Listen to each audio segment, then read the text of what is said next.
ಇತ ಎಐಎಡಿಎಂಕೆ ವಿಚಾರಕ್ಕೆ ಬರೋದಾದ್ರೆ ಎಐಎಡಿಎಂಕೆ ಪಕ್ಷದಲ್ಲಿ ಎರಡು ಬಣಗಳ ಮಧ್ಯೆ ಭಿನ್ನಾಭಿಪ್ರಾಯ ಆಗಿದೆ ಎನ್ನುವಂತ ಮಾಹಿತಿ ಸಿಗ್ತಾ ಇದೆ. ಎಐಎಡಿಎಂಕೆ ಪಕ್ಷದಲ್ಲಿ ಎರಡು ಬಣಗಳ ಮಧ್ಯೆ ಭಿನ್ನಾಭಿಪ್ರಾಯ ಕಂಡು ಬರ್ತಾ ಇದೆ. ಟಿವಿಕೆಗೆ ಬೆಂಬಲ ನೀಡಬೇಕು ಅಂತೇಳಿ ಎಐಎಡಿಎಂಕೆಯ ಒಂದು ಬಣ ಹೇಳ್ತಾ ಇದ್ರೆ ಮತ್ತೊಂದು ಬಣ ಬೇಡ ಅಂತ ಹೇಳ್ತಾ ಇದೆ. ಪರವಿರೋಧ ಚರ್ಚೆ ಅವರಲ್ಲೇ ಇದೆ. ಟಿವಿಕೆಗೆ ಬೆಂಬಲ ನೀಡುವ ವಿಚಾರದಲ್ಲಿ ಎಐಎಡಿಎಂಕೆ ಇಬ್ಬಾಗ ಆಗುತ್ತಾ? ಹಾಗಾದ್ರೆ ಸದ್ಯಕ್ಕಿರುವಂತ ಪ್ರಶ್ನೆ ಇದು.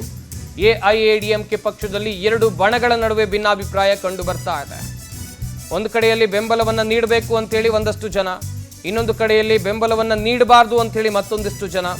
ಹೀಗಾಗಿ ಸರ್ವೇ ಸಾಮಾನ್ಯವಾಗಿ ಗೊಂದಲಗಳು ಏರ್ಪಟ್ಟಿದೆ ತಮಿಳುನಾಡು ರಾಜಕೀಯದಲ್ಲಿ.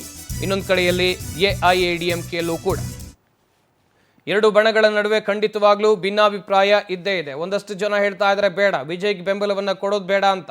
ಇನ್ನೊಂದು ಕಡೆಯಲ್ಲಿ ಹೇಳ್ತಾ ಇದ್ದಾರೆ ಬೆಂಬಲವನ್ನ ಕೊಡಬೇಕು ಅಂತೇಳಿ. ಬೆಂಬಲವನ್ನ ಕೊಟ್ರೆ ಸಚಿವ ಸ್ಥಾನ ಸಿಗಬಹುದಾ? ಹೀಗೆ ಒಂದಷ್ಟು ಜನ ಪ್ಲಾನ್ಗಳನ್ನು ಹಾಕ್ಕೊಂಡ್ರೆ ಇನ್ನೊಂದು ಕಡೆಯಲ್ಲಿ ಬೇಡವೇ ಬೇಡ, ಬೆಂಬಲವನ್ನ ಕೊಡೋದು ಬೇಡ ಅಂತ ಹೇಳ್ತಿದ್ದಾರೆ.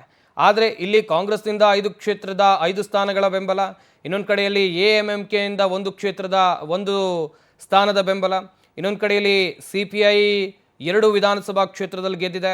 CPIM ಕೂಡ 2 ವಿಧಾನಸಭಾ ಕ್ಷೇತ್ರದಲ್ಲಿ ಗೆದ್ದಿರೋದು.